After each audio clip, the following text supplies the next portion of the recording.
History of Persia is a Hopful Media podcast production.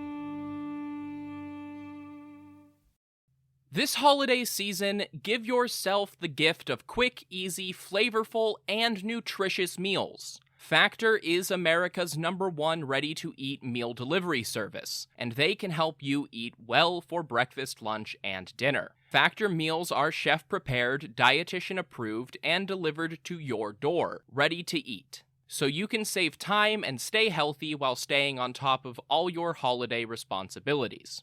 Cross meal prepping off your to-do list with 35-plus fresh, never-frozen meals that are hot and ready in just 2 minutes. Factor offers options to fit your lifestyle and preferences, whether it's calorie smart, vegan and veggie, or their protein plus option.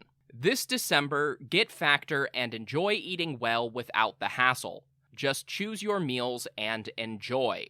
Head to factormeals.com/Persia50 and use code Persia50 to get 50% off. That's code Persia50 at factormeals.com/Persia50 to get 50% off. Is your January looking dry? Get some lotion. Get a humidifier. And better yet, get Drizzly, the go-to app for drink delivery. With Drizzly, you can compare prices across local stores to get the best price on a huge selection of drinks perfect for dry January. Every single time. Non-alcoholic wines? Have a look. Ready-made mocktails? Grab a straw and order 'em up. Beer without the alcohol? Yep, take your pick. You can find all of them here, in the app, in that phone that's in your hand. Could it be any simpler? Nope, not a chance. So shop for great deals on all your dry January beverages or other drinks and get them delivered to your door or blanket fort, maybe. Download the Drizzly app or go to drizzly.com. That's DRIZLY.com. Must be 21 plus, not available in all locations. And don't forget to lotion up your elbows. They're looking a little dry.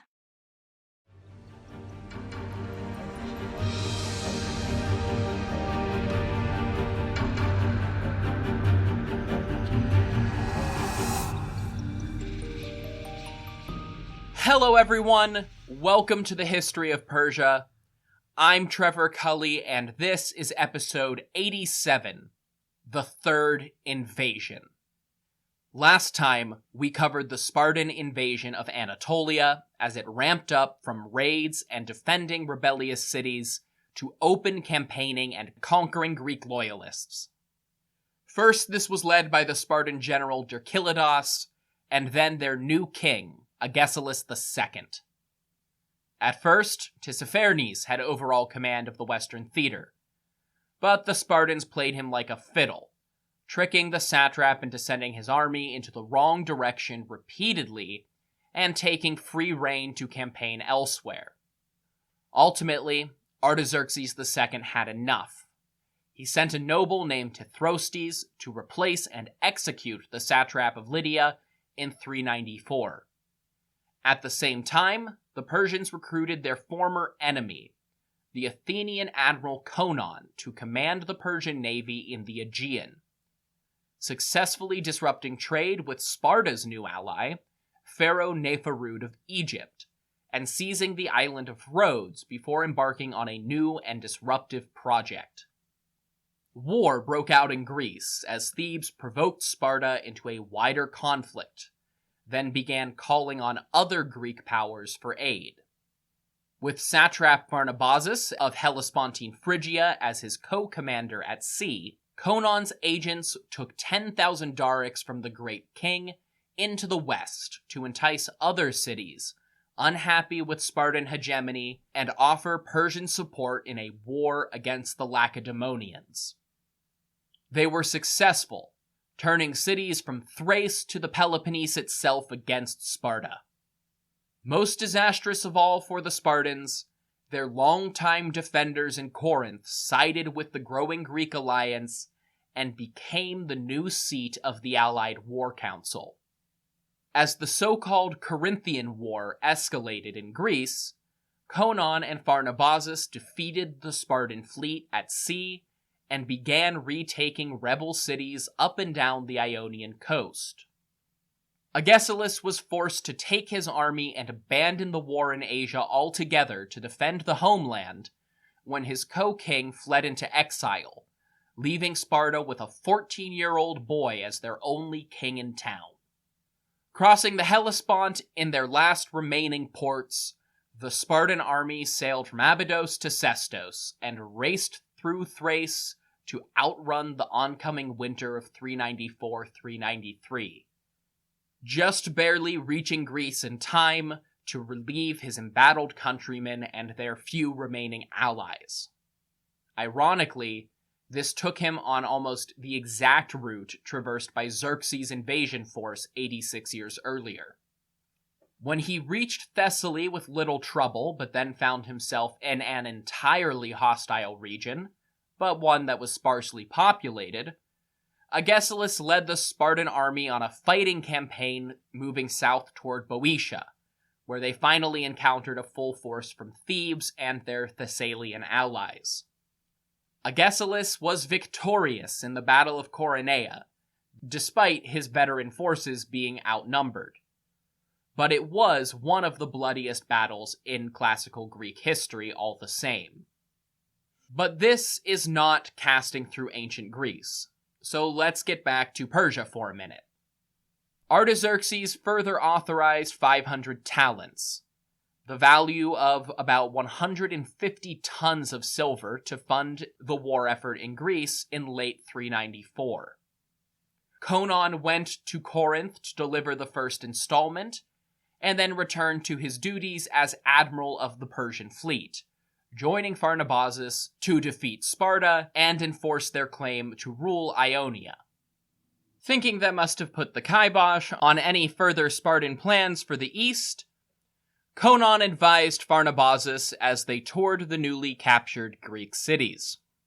At this point, somebody had to have learned a lesson from almost 150 years of intermittent Ionian resistance to Persia, Athens, and Sparta. The Greek cities of the Persian Empire were happiest when left to their own devices outside of paying tribute. Pharnabazus, perhaps with a little help from Conon, finally recognized this. He promised the Greeks of the eastern Aegean that he would not install new garrisons in their cities so long as they behaved. With the business of actually governing the ungovernable Greeks out of the way, they put in at Ephesus, with Pharnabazus handing control of the navy over to Conon, and recruiting an army from Lydia to reinforce his own levies and mercenary force up in Phrygia. Conon sailed, and Pharnabazus marched north to Abydos and Sestos, now governed by our old friend Derkylidas. In an attempt to break away the last key artery of Spartan control in the region, Pharnabazus besieged Abydos by land while Conon blockaded both cities. But the two Spartan strongholds would not budge. The Persian force spent all winter trying, but in spring of 393, they resigned themselves to a new strategy. The war in Greece had carried on with little regard for the stormy weather of a Mediterranean winter, but would doubtless escalate as the conditions improved. Conon remained in the Sea of Marmara to command the fleet in a blockade of the holdout cities. But Pharnabazus turned his sights to the west, taking 90 Persian triremes and a complement of mercenaries, Greek, Thracians, and others, to the Greek island of Melos, on the southwestern edge of the Cyclades. It was the farthest west a Persian fleet, or indeed a Persian general, let alone a satrap, had been since the retreat from Plataea in 479.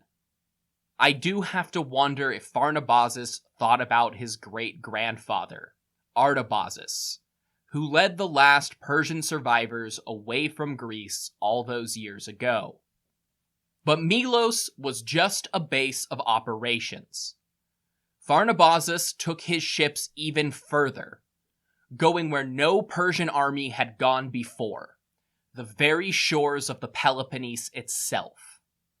When Xerxes invaded, Corinth defended the isthmus from any attempt to invade by land, and the domineering Athenian navy guarded them by sea.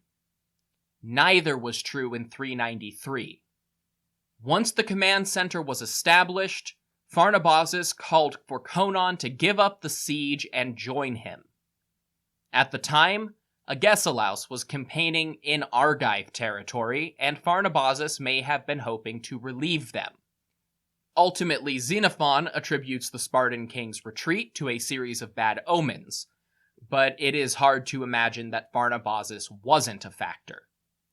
The combined Persian-Athenian fleet invaded Messenia, the country where all of the inhabitants had been reduced to helot serfdom by Sparta centuries earlier. It was a crucial breadbasket for the Peloponnesian League, and Pharnabazus planned to plunder it, as Agesilaus and his predecessors had plundered Phrygia, hoping to incite a helot revolt against the Spartans.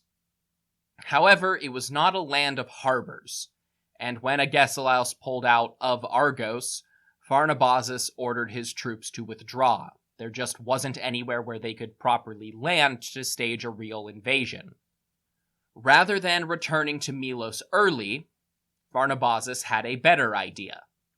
The island of Kythera is located just 8.5 kilometers, 5 miles, off the coast of Laconia, the Spartan home territory.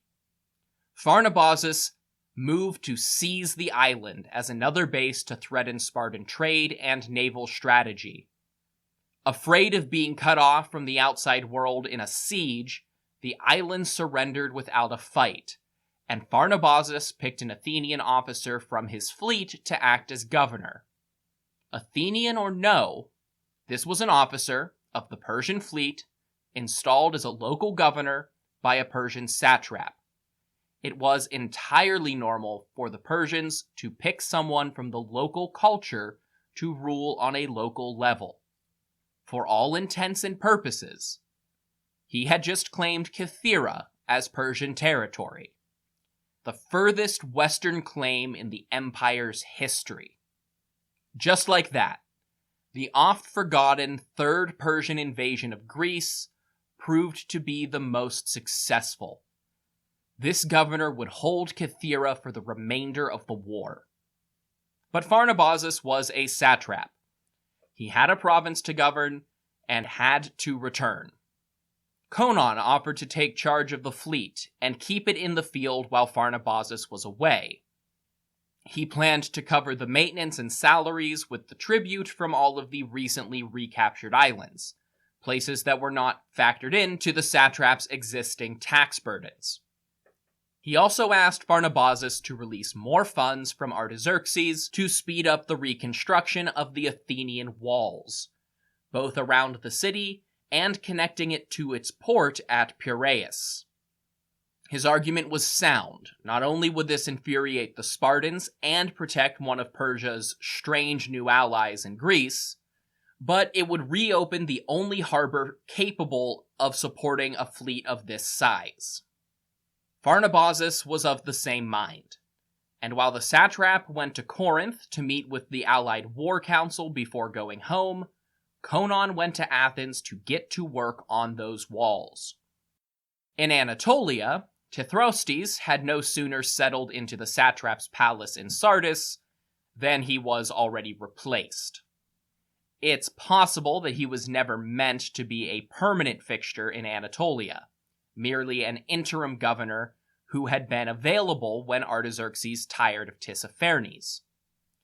However, it's also very possible that agreeing to an armistice with Agesilaus the previous year provoked the Great King. In the last episode, we saw multiple examples of such truces breaking down when Artaxerxes urged more troops into the region, and we will continue to see the same thing play out in the future. Regardless of his own reasons, Artaxerxes wanted someone he could trust to command in Lydia, so he sent Tiribazus. This is the same Tiribazus who had rescued the king during the Battle of Cunaxa and opposed Xenophon as the regional governor of western Armenia. Tithrostes disappears after this point, Maybe he was executed, maybe just removed from high office. It's also possible that he had failed on the front in Egypt, which we'll get to in a few episodes. And that failure is why he was removed. But in all likelihood, it's probably some combination of the two based on the available evidence. One of Tirabazus's first tasks was dealing with a Spartan embassy that arrived in Sardis, led by a Spartan aristocrat named Antalcidas, trying to disrupt Persian support for the allies, especially Athens and its new walls. Antalcidas himself had proposed the idea of negotiations in the first place, to the frustration of King Agesilaus, who, perhaps more aware of the Persian political situation, opposed any overture. To the rest of Sparta, this looked like the Persians were just handing the Athenians their old empire, after all of the shared struggles to bring Athens to heel barely a decade earlier, and the ephors overruled the king. The satraps of Lydia and Hellespontine Phrygia were often competitors for Achaemenid royal favor and resources, and the power dynamic in Anatolia had been strained for years. In principle, Lydia was the greater and more prestigious satrapy. But ever since Tissaphernes first arrived, Pharnabazus had been the older and more dynastically secure satrap. His family had ruled Phrygia since 479, as a series of different governors came and went down in Sardis. This caused no shortage of problems in the Ionian War, at least before Cyrus was appointed Keranos to rule over both satrapies. And the Spartans hoped to repeat that experience as the beneficiaries of Persian infighting. But the Aegean was too anti-Spartan at this point for the embassy to travel unnoticed. By early 392, Conon and a delegation from Athens showed up as well. After listening to both sides bicker, Tiribazus decided to rule on precedent. He deemed Athens the more significant threat and had Conon arrested, apparently unaware or refusing to believe that Pharnabazus had authorized reconstruction of the walls. Tiribazus personally returned to court with Conon in chains to inform Artaxerxes of this grave Athenian threat. You have to imagine Artaxerxes just kind of exhausted with all this Greek nonsense by now. Very frustrated. Red in the face, kneading his brow, pulling out his hair or beard. Something like that. He had a goal. That goal was beating Sparta and re-establishing Persian control of the Aegean coast without constant European Greek interference.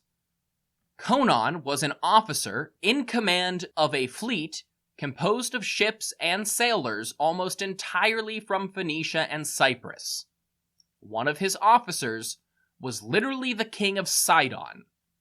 He had met with Artaxerxes, explained his plans, and chosen Pharnabazus as his supervisor.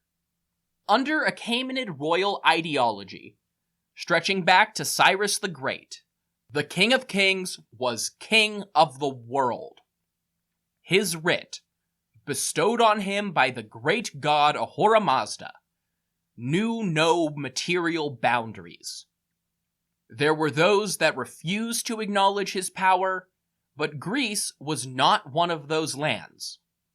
First the Ionians in the 540s, then the Greek colonies in Thrace in 513, then Athens in 510, and many of the islands of the Aegean in the 490s, Thessaly and Boeotia in the 480s, and finally Sparta and the Peloponnesian League as far as Syracuse in Sicily in the 410s, had all submitted themselves to Persian power. Artaxerxes I had established the precedent of allowing Greeks to govern their own affairs, so long as they did no harm to the empire in the Peace of Callias. Darius II had confirmed this policy in his alliance with Sparta, but now the Spartans had risen up against the king, and that could not stand. Artaxerxes stripped Tiribazus of his satrapy after maybe a year, and sent a new satrap of Lydia in the form of a noble called Struthus. He was under strict orders to take command of the situation in the west and pursue an exclusively anti-Spartan policy. He was also sent with a message for Pharnabazus, not as a reprimand, but a promotion to become the overall commander of the war against Egypt, possibly satrap of Egypt if he could retake his territory. For his service to the crown, Pharnabazus was allowed to marry Apame, one of Artaxerxes II's own daughters. His son, by an existing wife, Ariobarzanes, became the new satrap of Hellespontine Phrygia.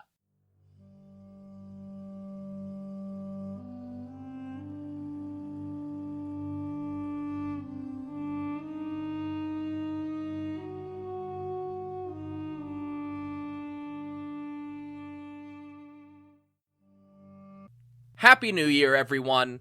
If your New Year's resolution includes learning a new language, maybe because you want to connect with friends and family, or maybe to add a new and useful skill to your resume, then Rosetta Stone is for you. Rosetta Stone is the most trusted language learning program with more than 30 years of experience behind it. They offer 25 languages, including Spanish, German, Arabic, Persian, and Chinese, as well as a lifetime membership for you to buy now and get access to all of the lessons forever. Rosetta Stone has the best speech recognition technology of any language learning app out there to help you practice speaking and get feedback on your pronunciation. The focus of the program is on having real conversations, not just knowing a few translations. It's more effective and a more fun way to learn. So start the new year with a new skill. Don't put off learning that language. There's no better time than right now to get started. For a very limited time, History of Persia listeners can get Rosetta Stone's lifetime membership for 50% off. That's 50% off unlimited access to 25 language courses for the rest of your life. Redeem your 50% off at rosettastone.com/today.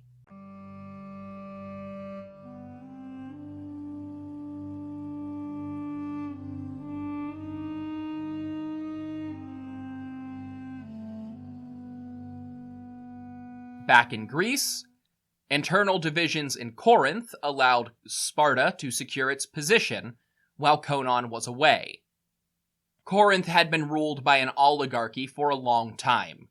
That was Sparta's preference in all of its allies.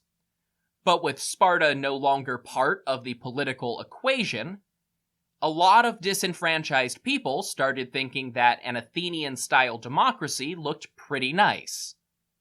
Athens had, mostly, been democratic for 200 years, with Argos just behind them. Thebes had been a democracy since the end of Xerxes' invasion. With 3 of the most powerful allies in the war supporting the Democrats, the oligarchs fled to the Spartan army and provided intelligence that allowed the Spartans to take the primary Corinthian port. Conon's fate is an issue of debate, with some sources claiming that Tiribazus had him executed, and others that Artaxerxes let him go. But at more than 50 years old, the Athenian admiral just returned to his friends on Cyprus and retired. Either way, he drops out of the picture here, but his son will pop up once or twice in future episodes. With Xenophon happily retired to an estate in Olympia, to begin his career as a writer, and Theseus's narrative now long since finished, we are out of the realm of eyewitnesses, and most of the dramatic action for Greek history shifts to Greece at this point.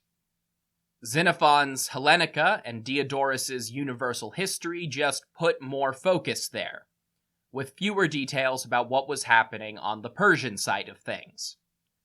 We've already been seeing that, with details about maneuvers and tactics slowly slipping away from our battle scenes.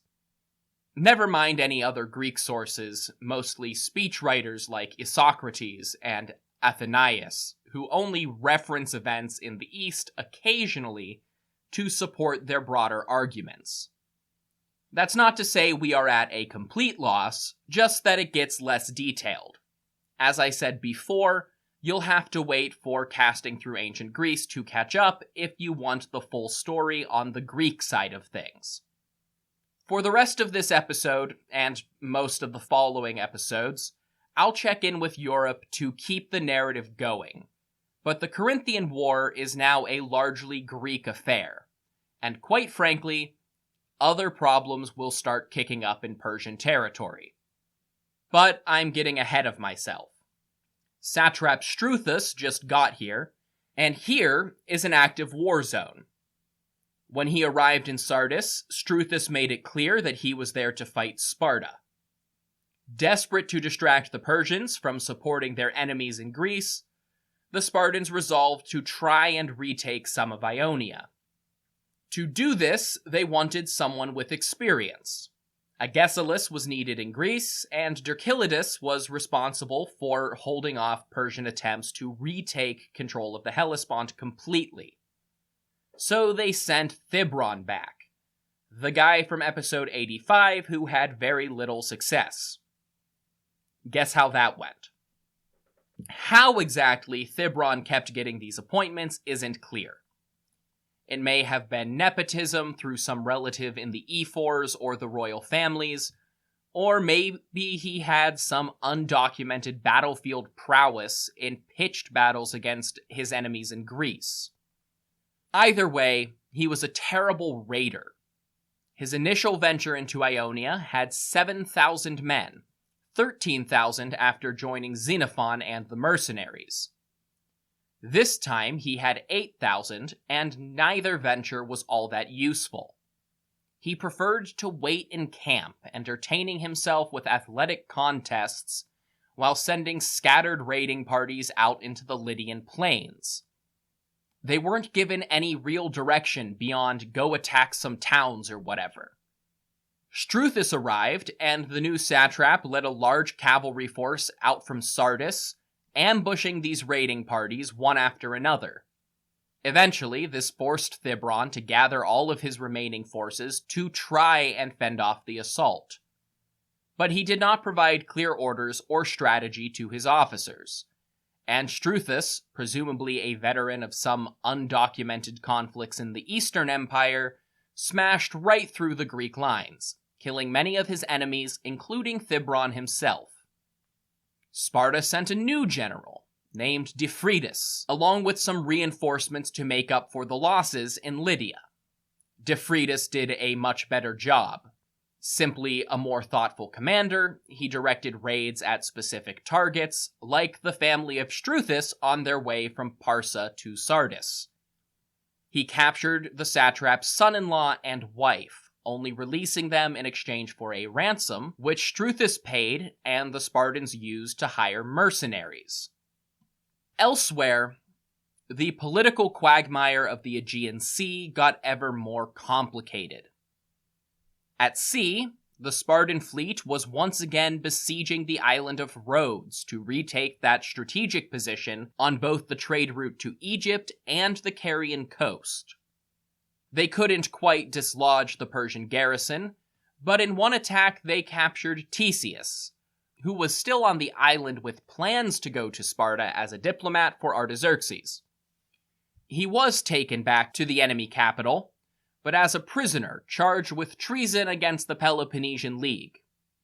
He was acquitted, possibly because he was able to flash Clearchus's signet ring and prove himself as a friend to Sparta. So they allowed him to return to his home city on Cnidus, retiring from Persian service and bringing his Persica to an end.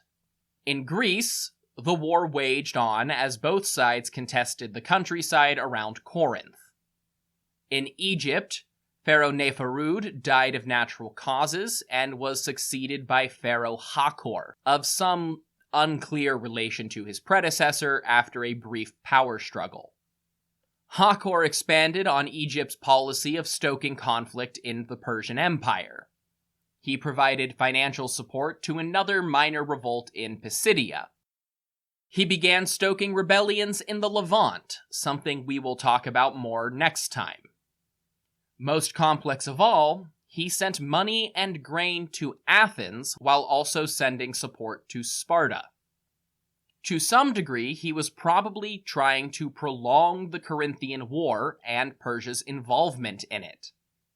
But his aid to Athens was primarily to encourage Athenian aid to King Evagoras of Salome on the island of Cyprus. Though Cyprus was still divided up between 12 petty kingdoms, Salome was by far the most powerful, not unlike Sparta in Greece.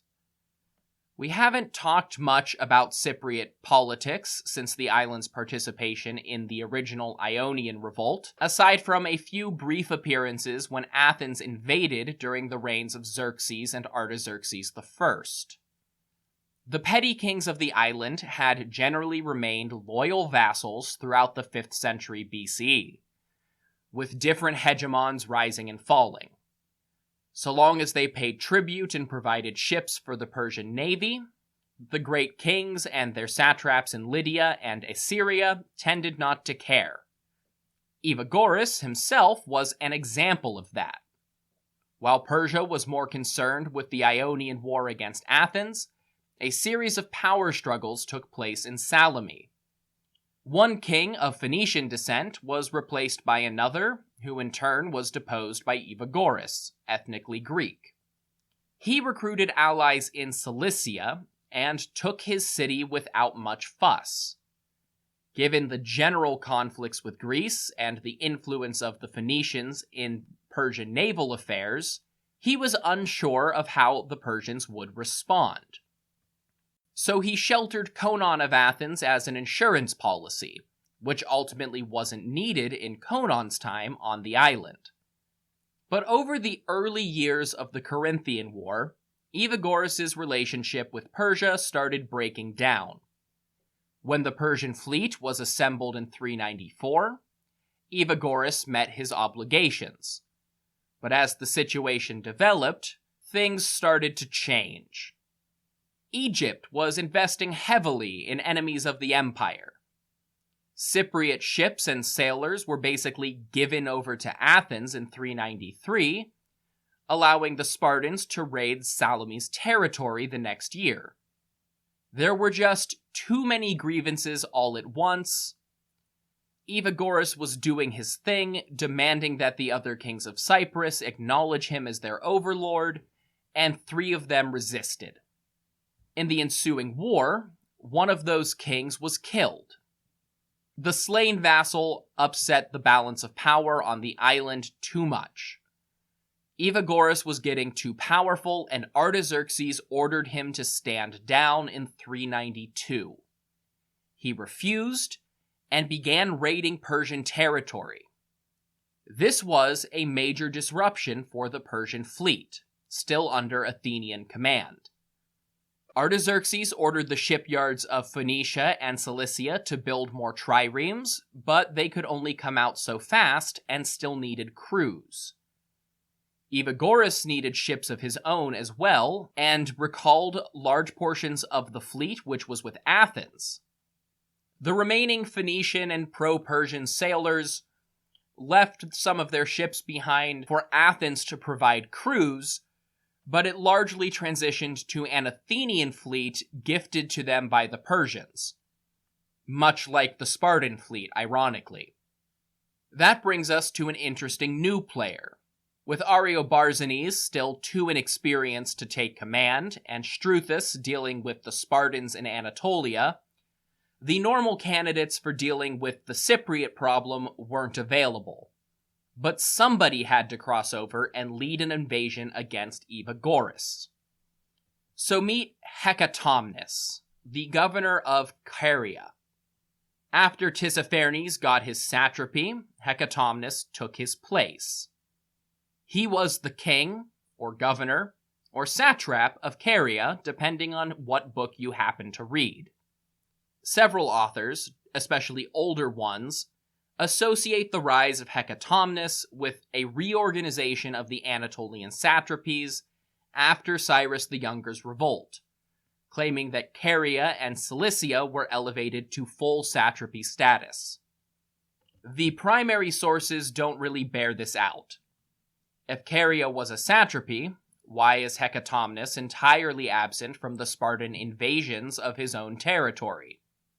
Why does Xenophon repeatedly reference Tissaphernes' estates and palaces in Caria? On top of it all, Hecatomnus is a decidedly Greek name. Why would the Greeks keep trying to negotiate with the Persians if there was a Greco-Carian satrap of the same rank? No. Caria was not a satrapy yet. Hecatomnus is also called the King of Caria, and that may be closer to the truth. He ruled from the ancient Carian capital at Mylassa, and very well could have been some kind of minor vassal who was elevated to regional governor by Tissaphernes. The best evidence for the addition of new satrapies actually comes after the Corinthian War, and what better time than after a war to redraw the map, not in the middle of one. It still raises one question. How could a man with a Greek name and a hereditary claim to Caria become a satrap? He would be the first non-Persian to ever hold the office, and his children, the Hecatomnid dynasty, would be some of the only other examples. One possibility is that much like the kings of Cilicia, Cyprus, and Phoenicia, they weren't actually satraps, just vassals. However, it is quite unlikely that Artaxerxes II took territory away from Lydia and gave it to a loosely controlled vassal king. The more intriguing option that ties everything up in a neat bow is that Hecatomnus, or at least his children, were of mixed Persian and Greek descent. There is a little evidence to support this. He married one of his sons to one of his daughters. While sibling marriages were semi-common in the Achaemenid house, it was looked down on in ancient Greece almost as much as it is today, and the same held true for most of their neighbors. One of his other daughters is known to have married a Persian, as is one of his granddaughters. If we reframe Hecatomnus as only part Carian, his role as satrap makes more sense. But for now, he's just a governor, tasked with leading the invasion of Cypriot Salome as overall commander and taking the reins of a freshly constructed Persian navy. His compatriot leading the fight on land was Autophrodates, another regional governor in Anatolia, or satrap depending on your translation.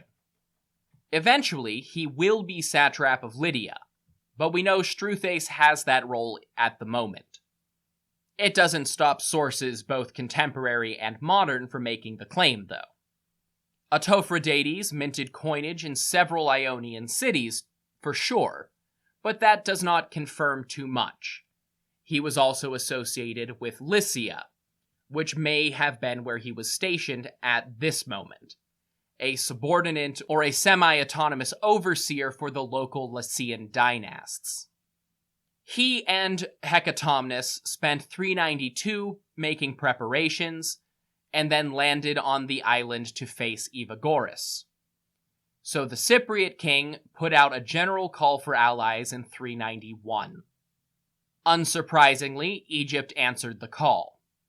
Pharaoh Hakor was happy to stir up trouble and assisted Evagoras in invading and taking control of the Phoenician island of Tyre, as well as its dependencies on the mainland. More surprisingly, the Spartan fleet ignored this while the Athenians answered with an affirmative. Sparta had to focus on winning the war it already had, but despite Conon's insistence that they would not, some Athenians were thinking of this war as an opportunity to reclaim their place as the dominant power in the eastern Mediterranean. Separating Cyprus from Persia, with an Athenian ally as its new king, would make that all the easier. This led to a bizarre Athenian versus Spartan confrontation off the coast of Cyprus. The admiralty on both sides is such a revolving door that it doesn't even matter at this point. 10 Athenian triremes sailed to Cyprus to aid Evagoras, causing a Spartan fleet of nearly 30 ships to turn around from Rhodes and intercept them, capturing all 10 Athenians. It was a bizarre situation, where Athens, allied with Persia, was stopped from aiding a rebel against the great king by the Spartans, who were at war with Persia. Concerned by the unexpected Spartan success, Athens sent another fleet, now 40 ships, to attack Spartan positions in the east. Rather than directly engaging the Spartan fleet, they went to the Hellespont, where they briefly stopped to negotiate the end of a civil war between Seuthes and the Odrysian king in Thrace, so that the Thracians would join the Corinthian War as their allies, and by extension, allies of Persia. This also settled a serious regional threat to the Greek colonies in Thrace, which got them to join the anti-Spartan alliance too. The Athenians went all the way over to Byzantium, where they installed their own style of democracy, leaving a governor in place to charge a toll on any ship coming through the Bosporus so they could raise money for the war effort. Next, they went to Lesbos, where they finally faced the Spartan fleet and expelled the last of the Spartan garrisons in the north before heading south to the Eurymedon River, hoping to intercept more Spartans and collect money from friendly cities in the region so they could take it back to the treasury in Corinth. Some of the Athenians did the Greek soldier thing and plundered villages along the Eurymedon, even though they were told not to, which led to their admiral being assassinated by locals, delaying any action against the Spartans while they waited for a replacement. Meanwhile, the Spartans sent Anaxibius, the former commander from Byzantium, who had taken bribe money from Pharnabazus back in episode 85, and assigned him to raid the Hellespont with 10 Spartan triremes and 1,000 mercenaries, which quite possibly included some of the men he screwed over in 399. A few Aeolian cities changed hands, but nothing significant. The Spartans were just too unpopular, and their forces were too small. Finally, back in Greece, Sparta tried and failed to take Corinth, losing all of their gains in the surrounding area instead. The real winner of that campaign was the Athenian general Iphicrates, who became quite famous for his battles against Sparta that year. Once Corinth was secure, Iphicrates was sent with 8 ships and 1,200 men to intercept Anaxibius in Phrygia.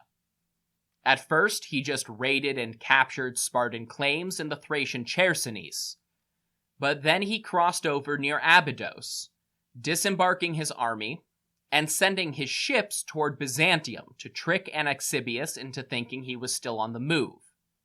It worked, allowing Iphicrates to ambush the Spartans near the city of Antandris, modern Altınorluk, Turkey.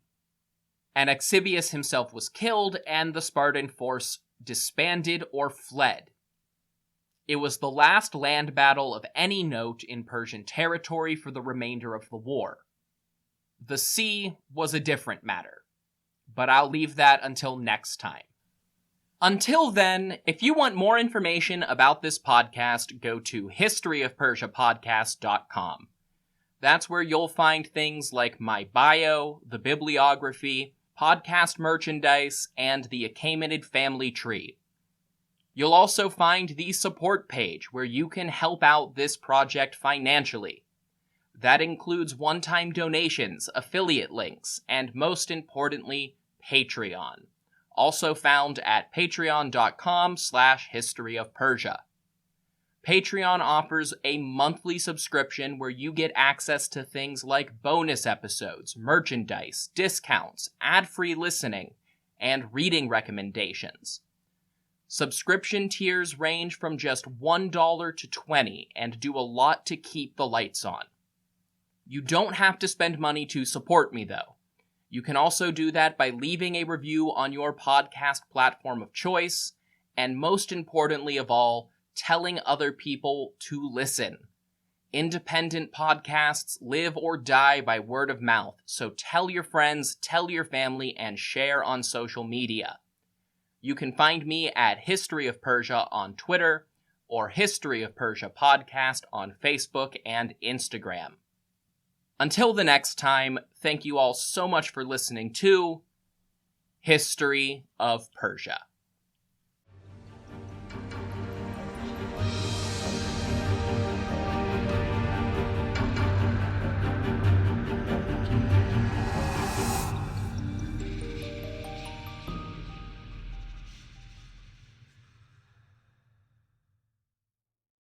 This podcast is brought to you by Royal Fratricide.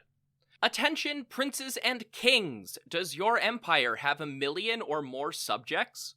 Do you feel like you would do a better job of leading the wayward masses than your idiot brother? Or perhaps you know that he has no right to rule because you were born at a better point in your father's life. Well then, I have a deal you can't pass up. Royal Fratricide. Simply attach 1 bottle of fratricide to the end of your spear and apply it liberally to any siblings you think might threaten your ability to claim the throne. Whether they have your father's favor, a cohort of annoying priests, or just bother you sometimes, Royal Fratricide will secure your position in the history books. Go to historyofpersiapodcast.com/Royal Fratricide and use promo code BROTHERS to get 10% off your kingship today. Royal Fratricide does not take responsibility for any coups, plots, or usurpations resulting from use. This ad is to be considered parody. Hopful Media does not endorse X sides of any sort. Please stab responsibly.